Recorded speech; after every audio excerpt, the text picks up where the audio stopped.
आपल्याकडे अंधश्रद्धा आहे की ब्लाइंड लोकांचे ऍक्सिडेंट होत नाहीत, असं नाहीये, ते लपले जातात. आता मी आणखी एका संस्थेसाठी काम करते. त्यांनी तर कुठल्या त्या नॅशनल पार्कच्या जंगलामध्ये जागा देऊन ठेवली, जिथून ते दिव्यांग मुलं टेकाड चढून त्यांना यावं लागतं. बरोबर. आणि ती सगळी व्हीलचेअरवाली मुलं होती. त्यांना पाठुंगळीला बांधून घेऊन हे ट्रस्टी लोक वगैरे घेऊन जायचे तिथे संस्थेवर. तर हे असं जागा देण्यात काय अर्थच नाही ना. प्रत्येक दिव्यांग माणसाला जर त्या प्रत्येक ठिकाणी जर प्रवेश मिळाला तर त्याची प्रगती होईल. म्हणजे शाळेत मी जर जाऊ शकलो, माझ्या व्हीलचेअरला शाळेत जर प्रवेशच मिळाला तर माझे शिक्षण, माझ्या नोकरी, सगळं जगणंच आवडेल. आम्ही काही पेंटिंग केलेली होती पूर्ण टोटली ब्लाइंड असून सुद्धा. योग्या मग आमच्याकडे स्पर्श आणि गंध, चव या 3 गोष्टी असतात की ज्या प्रत्येकाला कळतात. त्याला डोळ्यांची आवश्यकता नसते, पण जेव्हा रात्रीचा अंधार पडतो तेव्हा या काठ्या आमच्या हातातल्या दिसत नाही. तर ही साडी प्रतीक्षाने स्वतः पेंट केलेली साडी आहे. त्यामुळे बाय डिफॉल्ट इंजिनिअरिंग मधूनच ते आलं पाहिजे की जसं गाड्यांना तुम्ही बाय डिफॉल्ट हे लावता, रेडियम लावता कार्सना वगैरे, तसं तुम्ही काठ्यांनाही लावायला पाहिजे व्हाईट केन्सना.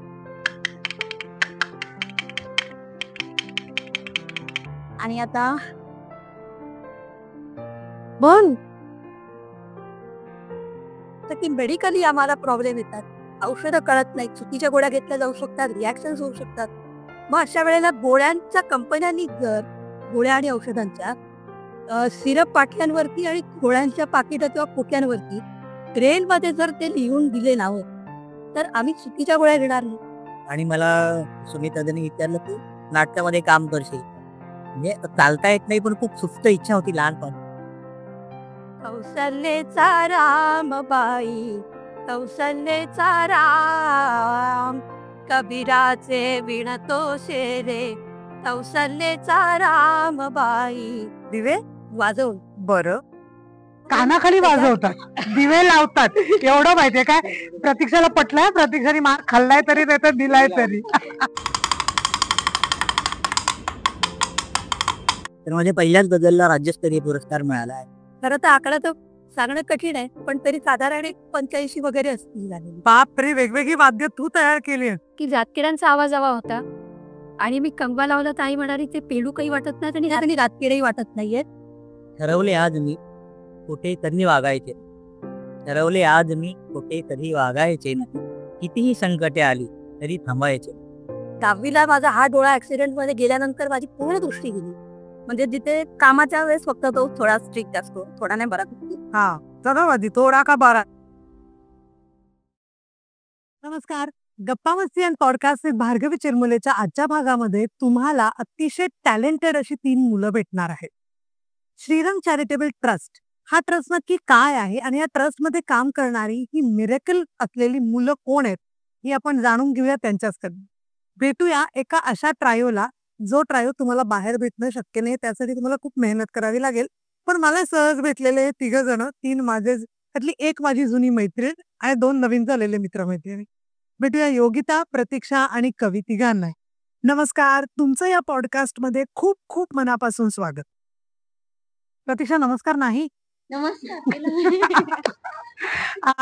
योगिता तांबे, प्रतीक्षा डोळस आणि कवी किरण पाटील. आता श्रीरंग चॅरिटेबल ट्रस्ट म्हणजे काय आहे हे आधी आम्हाला थोडक्यात सांग. कोण सांगेल? मी सांगते. श्रीरंग चॅरिटेबल ट्रस्ट ही संस्था 2015 साली स्थापन झाली आणि या संस्थेअंतर्गत मुळात ॲक्सेसिबिलिटी हा विषय घेऊनच ही संस्था स्थापन झाली. त्याचं कारण असं होतं की मुंबईमध्ये पंचगंगा सार्वजनिक गणेशोत्सव मंडळामध्ये आम्ही त्यावर्षी नेत्रदान ही संकल्पना राबवली आणि त्या संकल्पनेत आम्ही काही पेंटिंग केलेली होती पूर्ण टोटली ब्लाइंड असून सुद्धा. 3 जण होतो आम्ही तेव्हा. हे दोघं नव्हते, प्रशांत आणि मनश्री सोम हे माझ्याबरोबर 3 टोटली ब्लाइंड मुलं होती आणि आम्ही तिघांनी मिळून 8 वेगवेगळे गणपती जे नेत्रदानाचा संदेश देत तर ते साकारले आणि त्याच्यातून पुढे मग रंग आम्ही ओळखायचे कसे या अनुषंगाने मग पुढे विचार मंथन सुरू झालं. मग आमच्याकडे स्पर्श आणि गंध आणि चव या 3 गोष्टी असतात की ज्या प्रत्येकाला कळतात. त्याला डोळ्यांची आवश्यकता नसते, तर सुरुवातीला आम्ही गंध त्यात मिसळले जसं की पिवळा म्हणजे चाफा किंवा लाल म्हणजे गुलाब. पण आता काय केलंय रिसेंट असा एक नवीन प्रयोग चाललाय, की ज्या वेळेला अ, भारताच्या बाहेर जेव्हा जाण्याची वेळ येईल, तेव्हा हीच झाडं असतील तसं आपण काही सांगू शकत नाही. बरोबर. पण काही कॉमन गोष्टी असतात जसं की चॉकलेट आहे, ते जगभर मिळतं. मग चॉकलेटी रंगाला चॉकलेट टेस्ट हे फ्लेवर घेतला समजा, की त्याच्यावरून कळेल की चॉकलेटी आहे किंवा लेमन ग्रास किंवा गवती चहा, जो आपण वासही घेऊ शकतो आणि पिऊही शकतो. बरोबर. तर ह्या कॉमन गोष्टींच्या अनुषंगाने आता पुढचे प्रयोग सुरू झाले. आणि दुसरी महत्वाची गोष्ट म्हणजे आम्हाला लागणारी पांढरी काठी.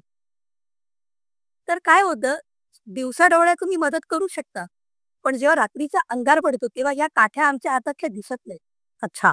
मग सुरुवातीला आम्ही काय केलं, की काही तुकडे रेडियमचे आम्ही जोडले. हां.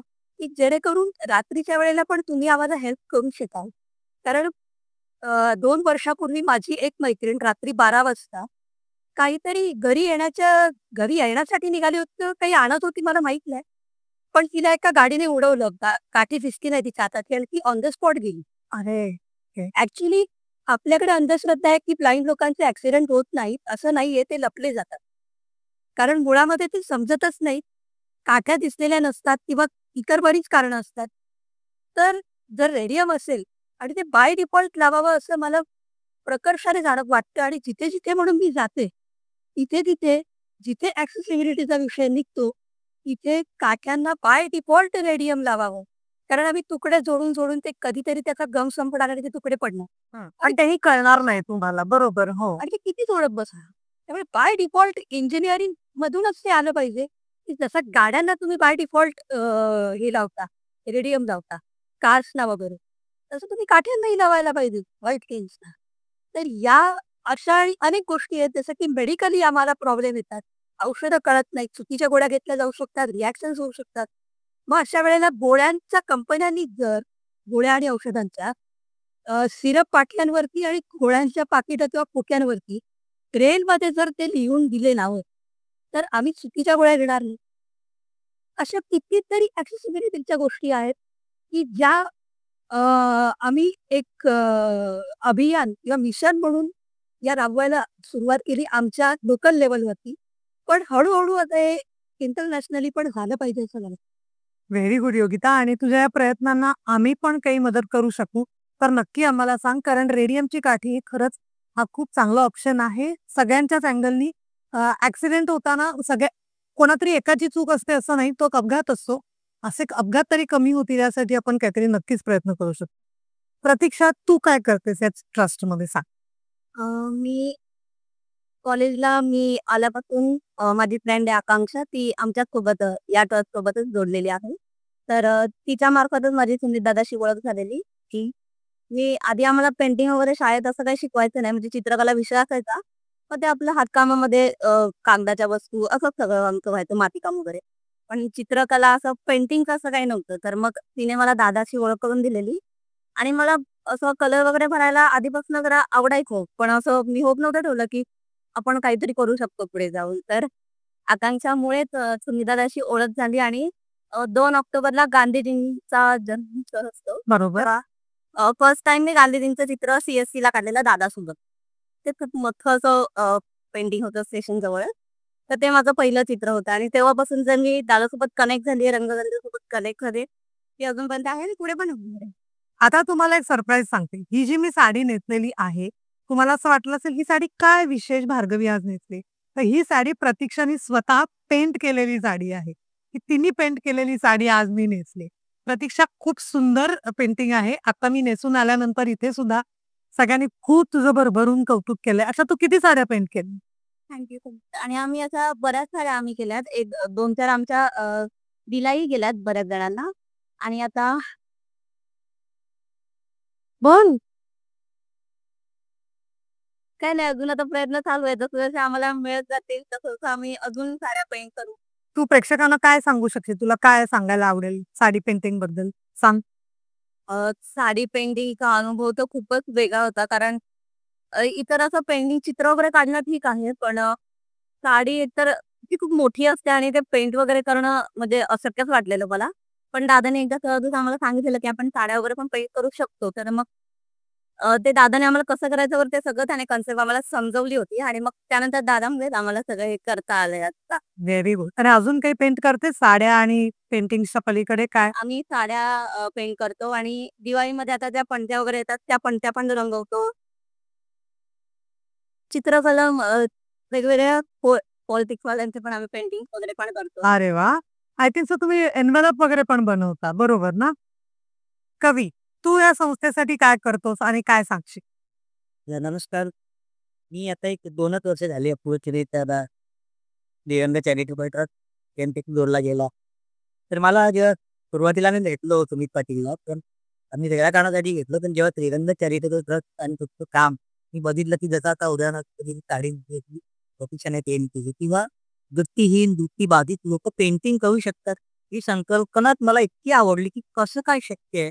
आणि मग ते जाणून घेतलं, की कळलं, की त्यांनी असा रंग असा आविष्कार केलाय, की त्याच्यामध्ये गंध मिश्र मिश्रित आहे. की जर हिरवा रंग असेल तर त्याला गोपी चहाचा रंग आहे. पांढरा असेल तर त्याला मोगऱ्याचा गंध आहे. याच्यावरून आपले जे दिव्यांग भाऊ-बहीण आहेत, की ज्यांना दिसत नाही, ती लोकं हा रंग ओळखून त्या आउटलाईन जी दिलेली असते त्याच्यामध्ये रंग करून आपलं आयुष्य कशाप्रकारे रंगीत बनवू शकतात. आणि हा खूप मोठा प्रयत्न आहे. खरं तर एकदम आपण शेती घेतलं, की एखाद्या व्यक्तीला त्या स्वावलंबी बनवून त्याला स्वतःचे पाय आहे एवढं मोठं काम आहे. तर आपण बघितलं असेल लहानपणामध्ये मी एका व्यक्ती बघितलेलं आहे, की कुठेतरी समाजाचं फार दुर्लक्ष होत असतं आमच्याकडे. आणि अशा लोकांना प्रवाहामध्ये आणण्यासाठी त्यांना सामान्य लोकांप्रमाणे जीवन जगण्याचा जो एक अधिकार आहे तो देण्यासाठी धडपड करणं, प्रयत्न करणं, त्यांच्या हाताला काम देणं, त्यांच्यातील कलागुणांना वाव खूप अमेझिंग गोष्ट आहे आणि खूप म्हणजे इम्प्रेसिव्ह काम आहे. त्यामुळे मला तर वाटलं, की आपलंही जर थोडंफार योगदान या कामासाठी देता आलं तर किती छान आहे. आणि मग मी कनेक्ट झालो आणि मला सुमित दादांनी विचारलं, की नाटकामध्ये काम करशील का? म्हणजे चालता येत नाही, पण खूप सुप्त इच्छा होती लहानपणी, की मी खूप डायलॉग वगैरे पाठ होते म्हणजे अनेक अभिनेत्यांच्याकडे नाही. तेव्हा रिअलाईज झालं, की अरे आपल्याला तर चालताच येत नाही असं कसं? तर त्याने भूमिका दिली, की जी व्हीलचेअरवरची भूमिका आहे आणि त्या एरिया माझं जे सुप्त स्वप्न होतं ते सुद्धा पूर्ण झालं आणि रंगगंध असं आमच्या नाटकाचं नाव आहे. आणि ते नाटक सुद्धा याच विषयावर भाष्य करतं, की सुगम्य भारत साधन म्हणतो, की प्रत्येक दिव्यांग माणसाला जर त्या प्रत्येक ठिकाणी जर प्रवेश मिळाला, तर त्याची प्रगती होईल. समजा शाळेत मी जर जाऊच शकलो, माझ्या व्हीलचेअरला शाळेत जर प्रवेशच मिळाला, तर माझे शिक्षणाचं, माझ्या नोकरीचं सगळं जगणंच अडेल ना.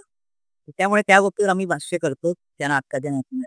मग आमचे भाऊ-बहीण जसं की एकेकाताईने सांगितलं, की जर त्या सिरपवर किंवा गुळांच्या पाकिटांवर जर ब्रेल लिपीमध्ये लिहिलेलं असतं, त्यांना कोणाच्या मदतीशिवाय कळतील, की आपली आपली औषधं कुठली आहेत, कधी आहेत. आणि अनेक कलागुण आहेत, की ज्यांना बाबा साड्या आहेत, बरोबर आहे. ही सगळी कामं किती छान आहेत, की ज्याने आपल्या आयुष्यामध्ये एक वेगळाच रंग निर्माण होतो. Yes, correct. योगिता, मी आतापर्यंत तुला अनेक टेलिव्हिजन शोजमध्ये पाहिलं. तू खूप वेगवेगळ्या टेलिव्हिजन शोजमध्ये आलेली आहेस, परफॉर्म केला आहेस. आज आमच्या या पॉडकास्टसाठी छोटंसं काहीतरी आम्हाला परफॉर्म करून दाखव. आता नुकतीच दिवाळी होऊन गेली आहे आणि दिवाळी म्हटलं की फटाके, फराळ त्याहीपेक्षा दिवाळी हा दिव्यांचा सण. बरोबर. आता दिवे आपण जनरली लावतो, पण दिवे वाजवणं हा एक प्रकार दिवे वाजवणं. बरं. कानाखाली वाजवतात, दिवे लावतात. एवढं माहितीये काय? प्रतीक्षाला पटलंय, प्रतीक्षाने मार खाल्लाय तरी त्याचा दिलाय तरी. Yes, sorry. तर असं आहे की दिवे वाजवणं म्हणजे कानाखाली वाजवणं घेतलंय आणि दिवे लावण्याचे दिवे घेतले. तर दिवे मला. नेते. आता ह्या दिव्यांचं कसं आहे की कोणते पण पणत्या वाजवू नाही शकत. अच्छा. आता तू जर हे टच केलं हां. तर बघ पूर्ण गुळगुळीत आहे. हो. काही त्याला नाही आणि पातळ आहे. आणि त्याचा साउंड जो असा आहे, तो नाद येतो असा आहे.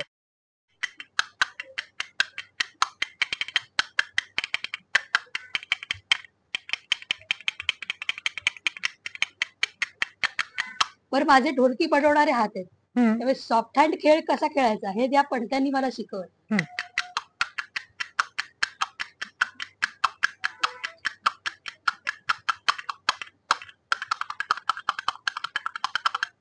हा एक आहे. आणि करवंटी आपण जनरली घोडागाडीसाठी वापरतो हे सगळ्यांना कॉमन माहीत झालं. येस. पण करवंटीमधून टाविळसारखा एक आवाज निघू शकतो. तो मला गेल्या दिवाळीत म्हणजे गेल्या वर्षीच्या दिवाळीत हा. मला तो शोध लागला अचानक. मला कुठेतरी वाजवायचं होतं. हम्म. तर हे तर खूप कॉमन आहे. हम्म. मला काही पण असं हा इकडचा जो कोपरा आहे तो जर आपण केला तर तावीळसारखं वाजतं बघा. कशासारखं? तावीळ तावीळ साऊथ म्हणजे? इंडियन जे वाद्य आहे अच्छा. जे केरळमध्ये कथकली वगैरे साठी हा वापरतात हा तावीळ हा हा. त्याच्यासारखं वाजतं बघा.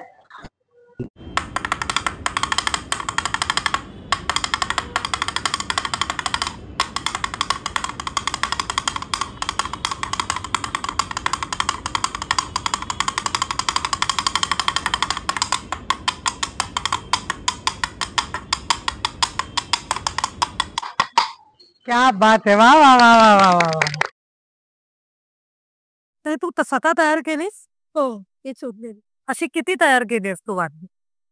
आता खरं तर आकडा तर सांगणं कठीण आहे पण तरी साधारण एक 85 वगैरे असतील झालेली. बापरे, वेगवेगळी वाद्य तू तयार केली? हा तयार केलीपेक्षा पण मला काय वाटतं निसर्गामध्ये प्रत्येक गोष्टीला नाद असतो. शोधायचं काम आपलं. आणि तुझी स्पेशालिटी काय आहे? स्पेशालिटी म्हणजे मला खरं तर तबला आवडतो. आणि तबला हे प्रत्येक वाद्याचं बेसिक आहे असं मला वाटतं. जसं की आपण पूजेच्या अगोदर श्री गणेशांना आवाहन करतो. तसं तबला हे माझं श्री गणेश आहे म्हणून वाद्याचं. आणि मग त्याच्यानंतर त्या श्री गणेशाने जे काही शिकवले गुण त्याच्यातूनच हे पुढची सगळी वाद्य तयार होतात. मग किती आनंद होतो जेव्हा तू आपलं काहीतरी नवीन शोध? खूप आनंद होतो. एक तर माझ्या आईचं डोकं खात. म्हणजे पुढच्या तुझ्या आईचा इंटरव्ह्यू घेतला बाय. हो, म्हणजे एकदा असं झालं होतं की कंगवा घ्यायचा की काठीचा पातळ भाग घ्यायचा कारण मला हवा होता रातकिड्यांचा आवाज. तर ते काही म्हणजे आता रातकिडे मी एका चॅनलला दिलेत म्हणून मी आता इथे मुद्दाम देत नाही. पण मी त्याची कहाणी सांगू शकते की रातकिड्यांचा आवाज हवा होता आणि मी कंगवा लावला तर आई म्हणाली ते पेलू काही वाटत नाही आणि रातकिडेही वाटत नाहीये.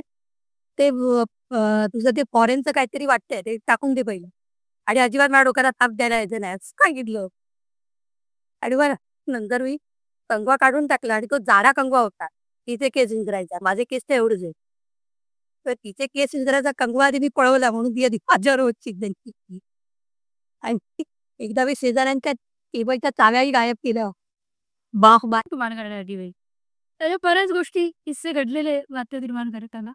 पण तू ते एवढे कार्यक्रम केले, तू एवढ्या संगीतकारांना भेटली असशील, गायकांना भेटली असशील, अशी तुला एखादी कॉम्प्लिमेंट लक्षात आहे तुला कोणीतरी दिलेली? मला लक्ष्मीकांत प्यारेलाल जोडीमधले प्यारेलालजींनी एक कॉम्प्लिमेंट दिली होती. ही गोष्ट आहे 2018ची. त्याच वर्षी माझा लिम्का बुक ऑफ रेकॉर्ड झाला होता. 49 मिनिटात 50 वाद्य वाजत. बरं. आणि सद्गुरू मंगेशदा क्रियायोगचे जे आहे तर त्यांच्या इथे त्यांच्या वाढदिवशी प्रोग्राम करायचा होता आणि प्यारेलालजी तिथे आले. आणि तेव्हा मी 35 वाद्य 2 तासामध्ये वाजवून दाखवली होती. कारण लिम्का बुकची गोष्ट वेगळी असते. एरवी आपण वाटेल तेवढं वाटेल तसं झोपू आडवं तिडवं झोपू वेळ दिल्याप्रमाणे. बरोबर. तर मी 35 वाद्य 2.5 तासामध्ये त्यांच्यासमोर सादरीकरण केलं होतं. त्यांनी मला एकच सांगितलं की जे वाद्य जसं बोलायला पाहिजे तसं तुझ्या हातून बोललं. क्या बात आहे. आणि हे माझ्यासाठी आशीर्वाद आहेत. आणि त्याच्यानंतर जो प्रवास सुरू झाला तो आता 85 वाद्यांपर्यंत आलेला आहे आणि पुढे चालू असणार आहे. वा वा. 100 जेव्हा होतील तेव्हा आम्हाला बोलव.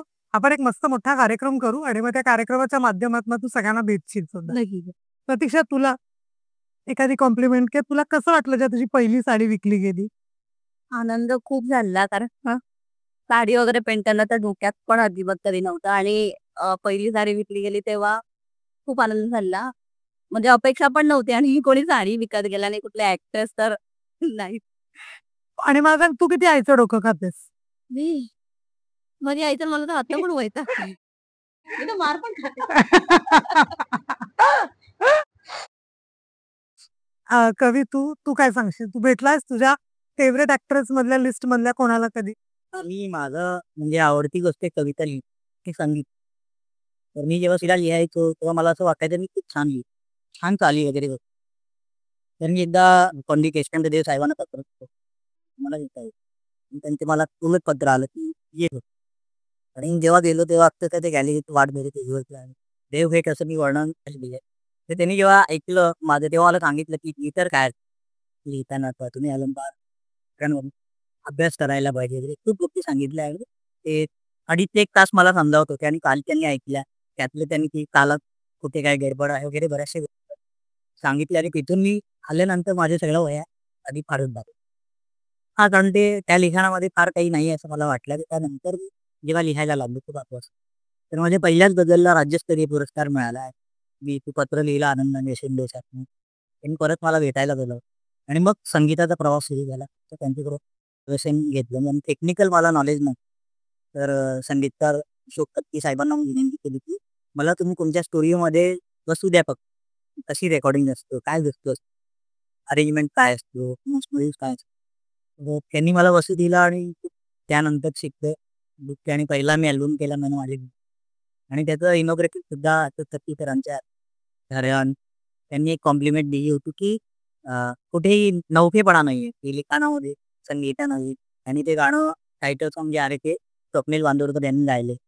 मराठीत ते नावाजलेले गायक ते मराठीत बसून त्यानं तर तो अल्बम खूप गाजला आणि त्यानंतर त्यामध्ये एक गाणं रवींद्र टाकेकरांचे. अरे वा. तर त्यांनी मुलाखतीमध्ये म्हटलं होतं की उद्या मी नसेल, कवी नसेल, पण हे गाणं असेल आणि या गाण्याने लोकं रुळते की आम्ही काय होतो. आणि ही कॉम्प्लिमेंट बघते मग ज्या पहिल्या गझलला बक्षीस मिळालं ते आम्हाला म्हणून दाखवशील? किंवा तुला जी हवी ते तुला जी वाटते कुठली? ही जे जगतो ती ही जनता नक्की. त्यामुळे ती साधी सोपी गझल आहे. ठरवले आज मी कुठे कधी वागायचे. ठरवले आज मी कुठे कधी वागायचे नाही. कितीही संकटे आली तरी थांबायचे. सुखाची वाट चालाया जगाला सोबती घेऊ. सुखाची वाट चालाया जगाला सोबती घेऊ. मनाचे दुःख पण तोंडापुढे मांडायचे. आणि रिकामा पाहुनी आपला किस्सा रडतोच वेड्या का. रिकामा पाहुनी आपला किस्सा रडतोच वेड्या का. सुखाचे दिवस मी येतील हे विसरायचे नाही. सुखाचे दिवस मी येतील हे विसरायचे नाही. तयारी ठेव लढण्याची हवे ते मिळव. पण आता लढावंच लागतं प्रत्येक पावलावर. तर तयारी ठेव लढण्याची हवे ते मिळवण्याची. भिकाऱ्यासारखे काहीच तू मागायचे नाही. असू दे बंगला गाडी कुणाची लाख प्रॉपर्टी. असू दे बंगला गाडी कुणाची लाख प्रॉपर्टी. मने श्रीमंत ना तेथे किरण तुझा संकटे आली तरी थांबायचे नाही. कितीही संकटे आली तरी थांबायचे. पण आता तुम्ही सगळेजण एकत्र जमता आणि आता समजा साड्या पेंटिंग असेल किंवा आता हे काही तुम्हाला अ, पणत्या असतील किंवा व्यंजनच असतील, हे सगळे तुम्ही बसून एकत्र करता कुठे? तर तुमचं ऑफिस किंवा जागा कशी कुठे आहे? नाही, म्हणजे मुळात जागेचाच प्रश्न आहे. कारण कसं होतं, संस्था म्हटली की त्याच्या कामकाजासाठी जागा हा फार महत्वाचा मुद्दा असतो आणि जर तीच नसेल तर कामं होणार कशी? आणि मग ज्या गतीने ती कामं व्हायला पाहिजे त्या गतीने ती होऊ शकत नाही. कारण जागा शोधण्यामध्ये निम्मा वेळ जातो आणि उरतो तो वेळ खूप कमी असतो आमच्या हातामध्ये. जितका आम्हाला काम करायला स्पेस पाहिजे तेवढी मिळत नाही. आणि मग उडवा पटापट कामं वगैरे असं होतं. तर समाज कल्याण असेल किंवा आता समाज कल्याणच्या अंतर्गतच अ, दिव्यांग विभाग वेगळा असं स्थापन झालेला आहे आता मुख्यमंत्र्यांच्या काळामध्ये. तर मला काय वाटतं, ही जी समस्या आहे जागेची, की ज्या वेळेला दिव्यांगांसाठी संस्था उभी राहते आणि ती अधिकृतरित्या नोंदणीकृत होते, होय. तर सुरुवातीला नोंदणी करण्या अगोदरच जागेचा प्रश्न निकाली लागण्यासाठी सरकारची काही मदत होईल का? हा विषय गेला पाहिजे आणि तेव्हा रजिस्ट्रेशन तर ठीक आहे ते होतं, पण मुळात जागा कुठून आणायची? कारण सगळी सोंग आणता येतात, पैशाचं सोंग कुठून आणणार? करेक्ट. आणि जागा मिळायला ती कुठून आणायची कुठे? बरं असं काय सरकारचं कसं असतं, समाज कल्याण बेसिकली. आता मी आणखी एका संस्थेसाठी काम करते. त्यांनी तर कुठल्या त्या नॅशनल पार्कच्या जंगलामध्ये जागा देऊन ठेवली. जिथून ते दिव्यांग मुलं टेकाड चढून त्यांना यावं लागतं. बरोबर. आणि ती सगळी व्हीलचेअरवाली मुलं होती. त्यांना पाठुंगळीला बांधून घेऊन हे ट्रस्टी लोकं वगैरे घेऊन जायचे तिथे संस्थेवर. तर हे असं जागा देण्यात काय हरकत नाही ना. ॲक्सेसेबल जागा पाहिजे, ॲक्सेसेबल ठिकाणी पाहिजे, की जिथे हे दिव्यांग जे आहेत ते व्यवस्थित पोहोचू शकतील आणि आपलं जे काम आहे त्याच्यासाठी ते 100% आपलं देऊ शकतील. अशा पद्धतीने काहीतरी हे शासनाकडनं झालं पाहिजे. कारण प्रत्येक वेळी आम्ही काय करतो, की बाबा प्रत्येक वेळेला शासन नाही उपयोगी पडत, समाजाची पण जबाबदारी आहे. बरोबर आहे. समाजाची जबाबदारी ही आहेच. पण बरोबर आहे ना, जर जर शासनाचा जर दट्टे आला, तर ते अधिक सुकर होईल नाही. नक्कीच. हां, आपण या पॉडकास्टच्या माध्यमातून हे सांगण्याचा प्रयत्न करूया सगळ्या या पॉडकास्ट लिसनर्सना, की जागा ऍक्सेसिबल असणं फार गरजेचं आहे. अनेक वेळेला अनेक माणसं समाजकार्य करताना दिसतात किंवा हा शब्द खरं तर चुकीचा आहे, पण दान करताना ना आपण एक म्हणतो की आम्ही मदत करतो. तर ती मदत न करता आपल्या समाजाचा एक भाग म्हणून त्यांच्या बरोबर कार्य करा असं मला वाटतं. कारण खूप आधी मी एकदा आनंदवनात गेले होते. तिथे प्रत्येकाला एक वाटतं म्हणजे हे चूक आहे का बरोबर आहे माहित नाही. आपण एक रक्कम देऊया, त्या संस्थेला ती दान होते. मग त्या संस्थेमध्ये ते रिसीट मागतात. मला खूप जणांनी पैसे दिले होते, भार्गवी आमच्याकडनं एवढे दे, त्यांच्याकडनं, आणि तिथनं गोष्टी विकत आहे. कारण त्यांच्याकडे तुम्हाला माहिती आहे आनंदवनात गोष्टी तयार होतात. तर मी घेत होते. तर त्या काउंटरवरच्या माणसाला मी ते पैसे दिले आणि म्हटलं त्यांनी माझ्याकडे बघितलं. तर म्हटलं, दादा काही अजून हवंय का? म्हणजे मला असं वाटलं माझ्याकडनं पैसे चुकीचे गेले, कमी गेले, जास्त गेले, काही होऊ शकतं ना. त्यांनी फक्त वर बघितलं आणि एक वाक्य तो माणूस बोलला, काही नाही ताई, तुमचा वेळ पण द्या ना. ही किती मोठी आणि महत्वाची गोष्ट आहे. प्रत्येक वेळेला दान हे पैशामधनं असतं असं नाही. आपला वेळ, आणि वेळ ही आपल्या आयुष्यातली अशी गोष्ट आहे जी परत कधीच येत नाही. पैसे तुम्ही कमावू शकता, चुका झाल्या सुधारू शकता, पण ती गेलेली वेळ असते ती परत कधी येऊ शकत नाही. त्यामुळे मला नेहमी असं वाटत राहतं की आपण काहीतरी चांगलं करण्यासाठी वेळ काढावा लागतो आणि तो काढावाच लागतो. आता तुमच्या या सगळ्या श्रीरंग चॅरिटेबल ट्रस्टचा करता सुमित पाटील.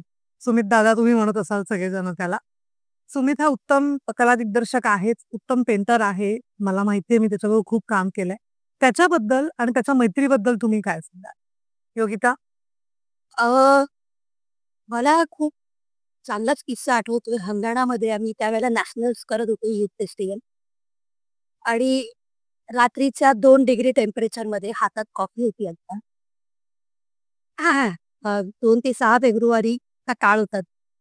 आणि बर्फवृष्टी नुकतीच तेव्हा संपलेली असते ना त्या काळात. आणि उत्तर भारतात थंडी खूपच असते. तर 2 डिग्री टेम्परेचरमध्ये हा माणूस मला विचारतो, "चित्र काढशील?" म्हटलं, "हे डोक्यावर आदळलंच त्यांनी." एक तर कॉफी सकट हात थरथरत होते. त्याच्यात पेंटिंग. त्याचं पेंटिंग-बिंटिंग. म्हटलं, "तू बरा आहेस?" असं वगैरे. मग त्याने सांगितलं, की "नाही, नाही, मनश्री सोमण करते ना." मनश्री सोमणचं आधी एक रेणुका शहाण्यांबरोबर याला जीवनाचे नाव मी ऐकलं होतं. हां. आणि त्याही आधी बालश्री मिळाली या दोघांना. तेव्हा तिची मुलाखत खास सह्याद्री दूरदर्शनवरती झाली होती. बातम्यांच्या ह्याच्यानं. तर 9:30च्या बातम्यांच्या रात्री. त्यामुळे ती मला तशी ऐकून माहिती होती. मी तिला ओळखत नव्हते वैयक्तिक. तर त्याने सांगितलं, की "अरे, ती टोटली ब्लाइंड आहे. तिला असा-असा प्रॉब्लेम आहे वगैरे. पण तीही चित्र काढते." म्हटलं, "मग मी काय करू शकते? मला तर होती आवड." कारण तसं काही लहानपणी थोडंसं मला दिसायचं पण. हां. आणि खडूने पाटी आणि डोपरं मी भरपूर रंगवून ठेवलेलं होतं. म्हणजे गाड्या काढ पाटीवरती किंवा पंखे काढ वगैरे असं वेगवेगळ्या डिझाईन काढणं मला आवडत होतं. आणि पण ते पुसायचं कोणी? म्हणजे गुडघ्यावरती सगळे खडूचं हे "अरे, ते पांढरं झालंय ते पहिलं तर फुट." अशी आधी ओरडायची ना. पण मग ही आवड पुढे अशी कंटिन्यू होईल असं स्वप्नात पण वाटलं नव्हतं. कारण 10वी माझा हा डोळा ॲक्सिडेंटमध्ये गेल्यानंतर माझी पूर्ण दृष्टी गेली. आणि मग मी विचारच सोडून दिला. पण मग तो म्हणाला, "तू कॅलिग्राफी करू शकतेस." काय असतं हे? आणि कॅलिग्राफी मला ऐकून त्यातल्या त्यात जरा माहिती होती. आपले अच्युत गोडबोले नाही, अच्युत पालव. हां, अच्युत पालव आणि एक कोणीतरी एक सुलेखनकार होते. ते भुइया कॉलेजमध्ये कधीतरी कार्यशाळा वगैरे घ्यायचे. बरं. तर त्यामुळे थोडंसं ऐकून माहिती आहे. बाकी मला त्याच्यातलं काही माहिती नाही. तो म्हणाला, "तू फक्त लिही, कॅलिग्राफी होईल." म्हटलं, "हॅ? लिहून कॅलिग्राफी जर होते, तर हे लोकं वर्कशॉप्स काय मूर्ख म्हणून घेतात की काय?" असा माझ्या डोक्यामध्ये प्रश्न आला. पण ठीक आहे. नंतर मला कळलं, की आमच्या हातून आता वाकडं-तिकडंच लिहिलं जाणार आहे दिसत नसल्यामुळे. आणि कॅलिग्राफीमध्ये सुद्धा अक्षरांच्या काहीतरी डिझाईन्स असतात. बरोबर. आपण जसं सरळ मोत्यासारखं अक्षर सरळसोट मध्यमवर्गीय लिहितात तसं नसतं. त्यामुळे म्हटलं होऊ शकतं. हे नंतर माझ्या लक्षात आलं. आणि मग कॅलिग्राफी मी सुरुवातीला केली गणपतीची 108 नावांनी माझा श्री गणेश झाला क्या बात. कॅलिग्राफीला. आणि एकंदरीतच तो काय म्हणतो आपण म्हणजे तसं मधला गॅप पडला तो लंडनला वगैरे त्यावेळेला मास्टर्ससाठी गेला होता तो. पण अदरवाईज असं म्हटलं तर 2008 पासून म्हणजे आता जवळजवळ 15 वर्षांच्याही वर गेली की आमची मैत्री अजून आणि तो योग्या एवढ्या मोठ्याने हात मारतो जसे आगीचा बंब उठवायला लागेल. त्यामुळे काय असतं म्हणजे मग मी पण अरे हा काय आहे बोल ते पूर्ण एक्साइटमेंट त्याची पुढे डाऊनफॉल पाहून बॉम्ब टाकल्यावर मी करू तर तर असं आमची मस्ती चालू असते काय सगळ्यात जुनी मैत्री म्हटलं तर आमची आहे. प्रतीक्षा तू? मी जास्त म्हणजे 7-8 वर्षांपासूनच दादाला ओळखते आणि तो खूप चांगला माणूस म्हणून पण खूप चांगला आहे आणि आमच्याबरोबर असताना तो आमच्यातलाच होऊन आमच्याशी बोलत असतो. म्हणजे जिथे कामाच्या वेळेस फक्त तो थोडा स्ट्रिक्ट असतो, थोडा नाही बराच हा, सदावादी थोडा का बराच? बराच असतो. करेक्ट, हे मलाही माहिती आहे ना. आणि बाकी इतर कन्व्हर्सेशन असतात तेव्हा आमच्यातला फ्रेंड्स राहतात आहे तो. आम्हाला मोठा भाऊ म्हणूनच आम्ही त्याच्यासोबत फार वाटतं त्याच्यासोबत. कवी तुला? तो एक छान मित्र आहे. म्हणजे मला तर फार छान वाटलं की तो माझ्या आयुष्यात आला. कारण आणि खूप फार अधिकाराने थांबतो काही पण. तो रात्री कधी पण फोन करेल आणि हे करायचं करून ठेव. म्हणजे तो विचारणार नाही की तू कुठे आहेस, काय आहे, कसं. आणि मलाही आवडतं ते अधिकार जागा. तू त्याला हे लेटर टाईप हे झालं असं करावं. आणि नाटकाच्या वेळी पण त्याने मला असं दिसतात फोन केला आणि तरी काय करतो म्हटलं नाही बसतो. तर एक नाटक आहे ते आपल्याला करायचं आहे. तुला नाही विचारत की भूमिका लिहिली आणि तू करतेस थँक्यू ओके बाय. प्रतीक्षा. तुझी साडी अप्रतिम आउटस्टँडिंग माइंड ब्लोईंग आहे आणि ही मी विकत घेतली आहे. ही साडी तर देणार नाही, ती माझी आहे. Thank you so much. आणि तुम्ही इथे आलात. श्रीराम चॅरिटेबल ट्रस्टच्या सुमितला सुद्धा खूप खूप शुभेच्छा. आणि आमच्या पॉडकास्टच्या माध्यमातून कॅप्शनमध्ये ट्रस्टची सगळी माहिती, तिथले नंबर तुम्हाला नक्की मिळतील. तुम्ही त्यांच्या साईटवर जाऊन तुम्हाला हवं ते ऑर्डर करू शकता आणि मेड टू ऑर्डर पण आहे. त्यामुळे तुम्ही तुमच्या आयडिया देऊ शकता, तुम्हाला हवे ते प्रॉडक्ट तुमच्या घरी मिळतील. थँक्यू सो मच, तुम्ही सगळे इथे आलात. आणि जाता जाता योगिता काहीतरी छान म्हणून दाखव. आज 8 नोव्हेंबर आहे जेव्हा शूट होत आहे ते एका पॉडकास्ट होईल माहिती नाही पण आपण लवकरात लवकर शूट होते ते 8 नोव्हेंबर आहे आणि आज Yes. पुलंची जयंती त्यांचंच एखादं गाणं म्हण. कौशल्येचा रामबाई कौशल्येचा राम कबीराचे विणतो शेरे कौशल्येचा रामबाई कौशल्येचा राम ताई ताई भक्तासाठी देव करी काम कौशल्येचा रामबाई कौशल्येचा राम कबीराचे विणतो शेरे कौशल्येचा रामबाई कौशल्येचा राम वा, प्रतीक्षा तुझ्यासाठी पण आणि पुलंसाठी पण थँक्यू सो मच. तुम्ही सगळे इथे आलात आणि आपण एवढ्या गप्पा मारल्या. Thank you so much. परत एकदा आपण भेटूया या ट्रस्टच्या निमित्ताने आणि पुढच्या वेळेला लवकरात लवकर तुमची जागा होईल तिथे आपण शूट करूया. Thank you so much.